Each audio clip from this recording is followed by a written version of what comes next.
अक्सर ऐसा होता है ना कि गुस्सा हमें बिल्कुल बेबस महसूस कराता है। आज हम स्टोइक्स के कदीम फलसफे की गहराई में जाएंगे और एक ऐसा ज़बरदस्त राज सीखेंगे जिससे इस तबाहकुन जज्बे पर काबू पाकर एक कह सकते हैं एक ना हिलने वाली एक मजबूत जहनियत बनाई जा सकती है। तो ज़रा इस सवाल पे गौर कीजिए। क्या वाकई ऐसा हो सकता है कि कोई शख्स इतना मजबूत हो जाए कि किसी की बेइज्जती, किसी की तौहीन उस पर असर ही ना करे? सुनने में तो ये बिल्कुल नामुमकिन लगता है ना? लेकिन मज़े की बात यह है कि स्टोक्स का जवाब था हाँ, बिल्कुल मुमकिन है। चलिए देखते हैं कि ये कैसे होता है। देखिए, गुस्से की सबसे बड़ी कीमत पता है क्या है? हम अपने ज़हनी सुकून का कंट्रोल उस शख्स के हाथ में दे देते हैं जिसने हमें गुस्सा दिलाया। मतलब हम खुशी-खुशी अपनी आज़ादी, अपना सुकून किसी और के हवाले कर देते हैं। तो इस पूरी गुफ्तगू में हम 4 हिस्सों से गुजरेंगे। पहले गुस्से के मसले को समझेंगे, फिर परसेप्शन को कंट्रोल करना सीखेंगे, इसके बाद जहन को ट्रेन करने की बात होगी और आखिर में एक अनशेकेबल चैलेंज। चलिए शुरू करते हैं।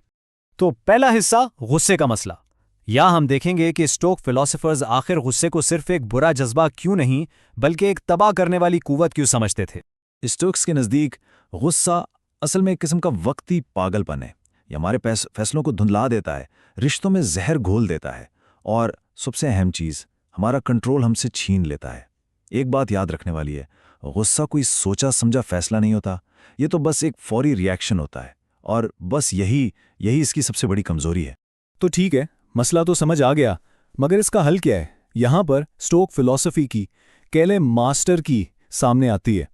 वो कहते हैं कि हमें चीज़ें या वाक़यात तकलीफ़ नहीं देते, बल्कि उन वाक़यात के बारे में हमारे ख़यालात, हमारी सोच हमें तकलीफ़ देती है। बस यही वो पॉइंट है जहाँ से सारा खेल बदल जाता है। जैसा कि अजीम स्टोक फिलोसोफर सेनेका ने कहा था, हम हकीकत से ज़्यादा अपने तख़य्युल में तकलीफ़ उठाते हैं। इसका मतलब क्या है? जब कोई बेइज्जती करता है ना, तो असल दर्द उसके लफ्ज़ों से नहीं होता, असल दर्द उस कहानी से होता है जो हम अपने जहन में बना लेते हैं कि अरे मुझे कमज़ोर समझा क्या, मेरी वैल्यू कम कर दी। तो स्टोइक्स की पहली टेक्निक यही है, तौहीन को एक नया मतलब दे। इसे अपने बारे में एक सच्चाई समझने के बजाय ये समझे कि ये शायद बोलने वाले की अपनी परेशानी, उसकी अपनी अंदरूनी कश्मकश का नतीजा है। जैसे ये नज़रिया अपनाया जाता है ना, तो उन लफ्ज़ों का सारा असर, सारी ताकत ख़त्म हो जाती है। और यहाँ एपिक्टेटस का वो मशहूर डाइकोटॉमी ऑफ कंट्रोल का उसूल आता है, यानी बस उन चीज़ों पर फोकस करें जो हमारे इख्तियार में हैं। देखिए, दूसरे लोग क्या कहते हैं, क्या करते हैं या क्या सोचते हैं, ये हमारे कंट्रोल से बाहर है, लेकिन हम उन पर रिएक्ट कैसे करते हैं, हमारा अपना ज़हनी सुकून, हमारे अपने फैसले, ये पूरी तरह 100% हमारे इख्तियार में है। और इस बात को समझ लेना ही असल आज़ादी है। स्टोइज़म सिर्फ फ़लसफ़ा यानी सिर्फ सोचने का नाम नहीं है, ये करने का, प्रैक्टिस करने का नाम है। तो अब इन प्रैक्टिकल मशकों की बात करते हैं जिनसे जहन को जज्बाती तौर पर इतना ही मजबूत बनाया जा सकता है जितना एक पहलवान अपने जिस्म को बनाता है। तो इस जहनी ट्रेनिंग के 3 बुनियादी सतून हैं। पहला, नेगेटिव विजुअलाइजेशन की प्रैक्टिस। दूसरा, लाताल्लुकी से जवाब देना। और तीसरा, रोज़ाना के डिसिप्लिन से खुद को मजबूत करना। चलिए इन तीनों को एक एक करके देखते हैं।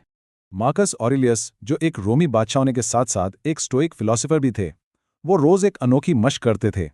वो सुबह उठकर खुद को मेंटली प्रिपेयर करते थे, खुद को याद दिलाते थे कि आज उनका सामना शायद खुदगर्ज, बदतमीज़ या मगरूर लोगों से हो सकता था। इससे होता क्या था? जब वो पहले से ही ज़हनी तौर पर तैयार होते थे, तो जब वाकई ऐसा कुछ होता था तो उन पर इसका असर ना होने के बराबर होता था। जब कोई उकसाने की कोशिश करे तो सबसे ताकतवर जवाब क्या है? खामोशी और पुरसुकून लाताल्लुक की। जब कोई रिएक्शन ही ना दिया जाए तो ये बिल्कुल उस आग की तरह है जिसे ऑक्सीजन ना मिले और वो खुद ब खुद बुझ जाए। सुकून सामने वाले की सारी नेगेटिविटी को बेअसर कर देता है। लेकिन याद रखें, असली तब्दीली रोज़ाना की आदत से आती है और इसके लिए जर्नलिंग एक बहुत ज़बरदस्त टूल है। हर रात बस उन लम्हात के बारे में लिखें जब गुस्सा महसूस हुआ, फिर सोचें कि उस सिचुएशन में उसके अलावा और क्या रिएक्शन हो सकता था। वक्त के साथ साथ ये रोज़ाना की प्रैक्टिस ऑटोमैटिकली इंसान के रिएक्शंस को बदलना शुरू कर देती है। और अब हम आते हैं अपने आखिरी हिस्से पर, द अनशेकेबल चैलेंज। यहाँ हम इन सब सीखी हुई बातों को इस्तेमाल करके अपने अंदरूनी सुकून को वापस हासिल करने की बात करेंगे। यही असल में पूरे स्टोइसिज्म का निचोड़ है कि ज़हन एक किला है और इस किले का मुहाफिज इंसान खुद है।